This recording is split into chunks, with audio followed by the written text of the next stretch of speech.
السلام عليكم، كي دايرين؟ لاباس عليكم؟ تنتمنى تكونوا بخير وعلى خير، ومرحبا بكم معنا على قناة شهيوات نعيمة المعشية. اليوم ان شاء الله غنقدموا لكم طريقة تحضير دي ميني كيك بنكهة الحامض اللي تيجي ولدات بزاف في المذاق ما تشبعوش منهم.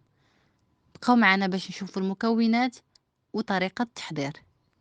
بالنسبة للمكونات اللي غنحتاجو باش نحضروا لي ميني كيك ديالنا، عندنا بيضة وابيض بيضة، 60 غرام من سكر سنيدة، 25 غرام من بودرة اللوز، 80 غرام من الدقيق، وعندنا كيس من سكر فاني، معلقة صغيرة من خميرة الحلويات، وعندنا شوية من قشور الحامض محكوك، وعندنا 4 كاس قياس كاس العنبة من زيت المائدة، وعندنا عصير نصف حامضة اللي غنضيفو ليه 2 معالق كبار من الماء. بقاو معنا باش نشوفو طريقة التحضير. غناخدو اناء وغنعملو فيه رشة من الملح، وغنضيفو البيض،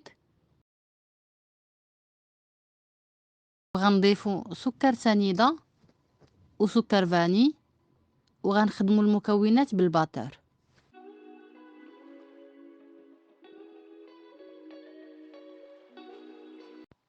من بعد ما خدمنا البيض حتى عقاد، دابا غنضيفو زيت المائدة وغنزيدو نخدمو الخليط ديالنا بالباتور.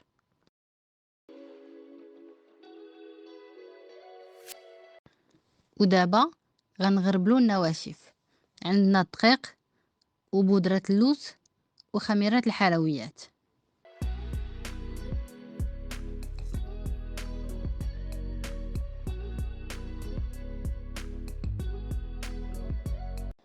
من بعد غنضيفو النواشف ديالنا على الخليط الاول وغنضيفوهم دفعة وحدة،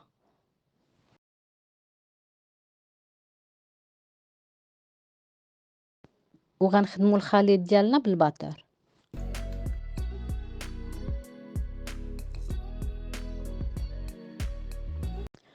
ودابا غنضيفو عصير نص حامضة وقشور ديال الحامض، ونزيدو نخدمو الخليط ديالنا.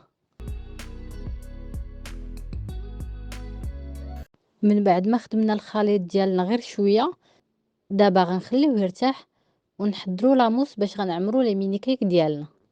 باش نحضروا لاموس عندنا 150 غرام من القشده الطريه، غنضيفو عليها معلقه كبيره من السكر الناعم وغنخدموهم بالباتور.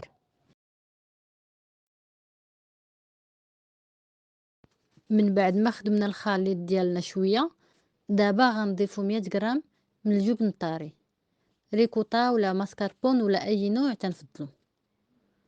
ومن بعد غنضيفو نص معلقه حتى المعلقه صغيره من نسمه الحامض، وغنزيدو نخدمو الخليط ديالنا بالباتور.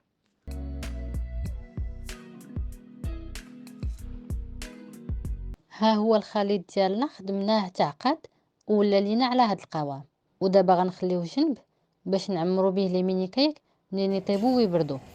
ودابا غنعمرو لي مول ديالنا من بعد ما دهناهم بالزبده ورشيناهم بالدقيق. وها هو الشكل ديال لي مول اللي غنستعملو.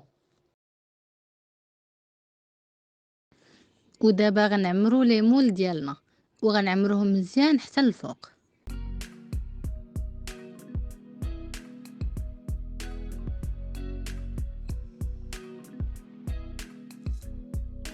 ودابا غندخلهم الفرن الكهربائي يكون مسخن من قبل، ونطيبوهم على درجة الحرارة ديال 180. وبالنسبة للفرن ديال الغاز كنطيبوهم على نار مهيلة والفرن يكون مسخن من قبل. من بعد ما طابوا لينا لي ميني كيك وخليناهم حتى بردوا، دابا غنعمروهم بلاموس على هاد الشكل. تنعملو فيهم لاموس بطريقة عشوائية، وإلا كان عندنا الوقت يمكن لينا نعملو جايب الحلواني ونخرجو لاموس على شكل وريضات.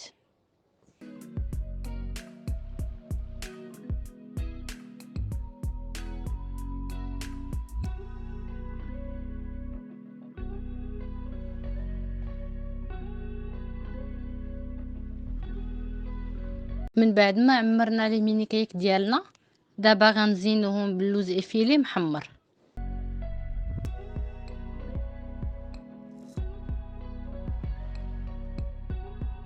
ها هو الشكل النهائي ديال لي ميني كيك بالنسمة الحامض ديالنا. تيجيو على هاد الشكل، تيجيو لذاذ بزاف في المذاق، وتيجي الشكل ديالهم رائع. تنتمنى لوصفتنا الاعجاب ديالكم